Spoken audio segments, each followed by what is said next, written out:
Morning campers, it's coffee time on the winter solstice, 21st of December 2023. Do you believe in miracles? I do. It doesn't seem like that when you're surrounded by fear and loathing in Las Vegas, in Dublin, in London, in New York, all around the world.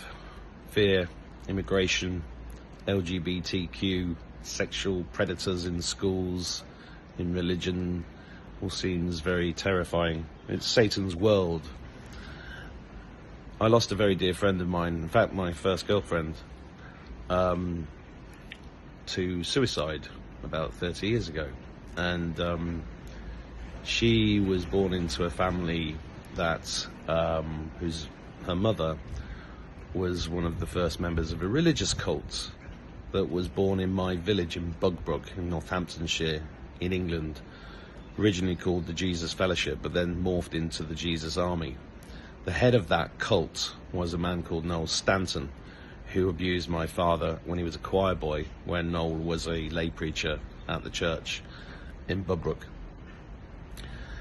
The depth of that abuse didn't become clear to me until I got a lot older, but I was also abused by a doctor who was part of that cult, and I saw that cult grow up around me in the 1970s as this religion became very rich and started buying up all the land and the houses, and they had buses down in London outside some of those dodgy train stations down there, and they were picking up drug addicts and then bringing them back to work on the farms for free, but also converting them to their cult. That cult got closed down, to my great joy, I think about 2017, because of the sheer volume of paedophilic abuse cases against them. And anyway, my girlfriend, Katie, she got sectioned and she got put into a place called St. Crispin's in Northampton.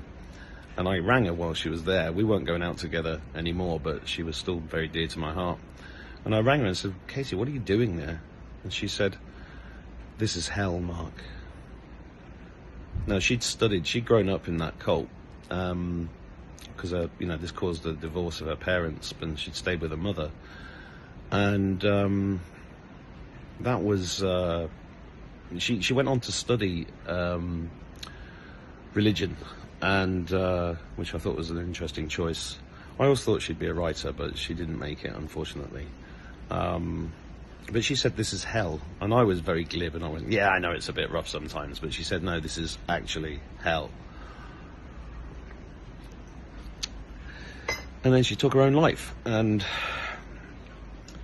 that stayed with me for all of these years, because if you look around, it is hell in a way, but it's also God's creation.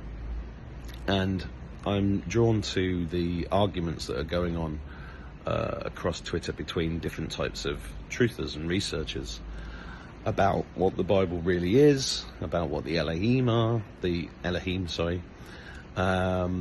all of that kind of stuff. And it's very interesting to watch as a lurker, but also it's interesting from the point of view that how it's causing people to go, "I always knew he was a bad un. I always knew he was a wrong un. He's a grifter. He's this, he's that."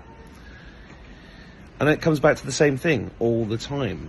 If you're watching this and resonating with this video, then it's likely that you chose to be here. And when I say chose to be here, I don't mean in this cafe where I'm sat. I mean chose to be here on Earth at this time, because you're probably part of the rescue mission. And many of us have incarnated on Earth many, many, many times. In fact, I highly recommend everybody watching this to go and do a QHHT. I can't remember what that stands for, but it was created by Dolores Cannon. You'll find a practitioner near you, I'm sure, wherever you are in the world, and do a past life regression. Find out who you really are.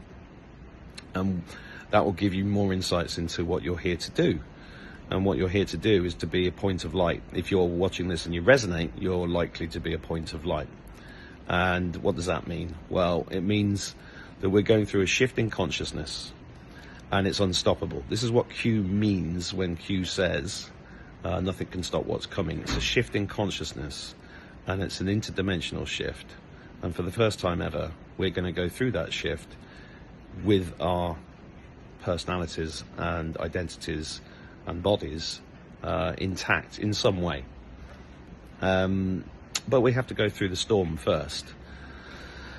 And I don't just mean the windy storm. I woke up this morning and half my garden furniture was strewn all over the lawn because of an Irish wind.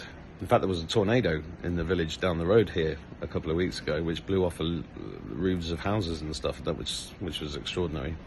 But I don't mean that kind of storm. I mean the spiritual storm. And the spiritual storm manifests itself in this world in multiple ways, because everything that you're seeing in front of you is being generated by the consciousness of the human beings that are here. That consciousness has been controlled by infiltrators of a very dark nature, possibly our creators or manipulators of creation. If you know, you know what I mean. And we are the ones. You've got to keep coming back to the fact that we are the creators. That's why they go to such extreme lengths to mess with our genetics. They've known about genetics forever. We think it's new. It's not new at all. Just go and look at some of the symbolism, Egypt symbolism, and some of the flags, Masonic flags, and all of those. Go and look at vigilanttcitizen.com. If you haven't already looked at that site, just look up into symbolism, because it's all around us. I mean, even near me, the paedophile logo is embedded into streets. It's embedded into plant pots outside hotels in the west of Ireland. That paedophile symbol is everywhere, if you know what you're looking for. But it's nothing to be afraid of, because you're an eternal spirit. And once you really understand that, you move past fear. And this is why I believe in miracles, because God is real, you are real, and you are loved, and you are protected. Otherwise, why would some of us still be here? And if they come to get us, they come to get us. I don't give a shit, because it doesn't matter, because I answer only to God, and that's all we have to do, because every single thing that you're seeing that's fear-based is there to test your resolve. Q also said, excuse me, trust the plan. And a lot of people deride that and think it's a way of abrogating responsibility, but I think it's the opposite. It actually means, trust the plan actually means, do you have faith in God? Do you have a connection to Source, to God? And everything you're seeing is there to test that. It's as simple as that, I think. You might disagree. Let me know in the comments, and have a lovely day.